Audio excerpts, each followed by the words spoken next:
আসসালামু আলাইকুম। আজকের খুবই গুরুত্বপূর্ণ আলোচনা, যেটা আসলে সকলেরই জানা উচিত। আজকের জানবো বাসাবাড়িতে পুড়ে গেলে আমরা কি করব।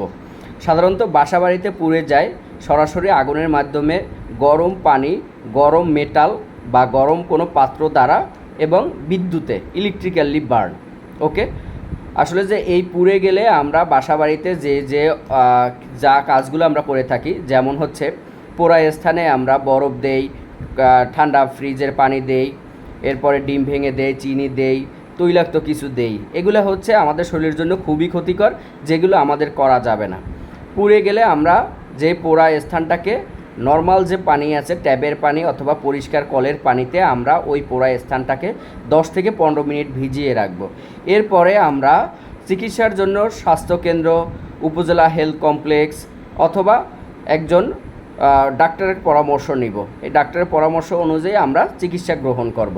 সো পুড়ে গেলে আমরা কখনোই ডিম ভেঙে দেব না, বা বাসাবাড়িতে যে অপসংস্কারগুলো আছে এগুলো কখনোই আমরা মানব না। পুড়ে গেলে আমরা সরাসরি গিয়ে ট্যাবের পানি, পরিষ্কার পানিতে 10 থেকে 15 মিনিট ভিজিয়ে রাখবো।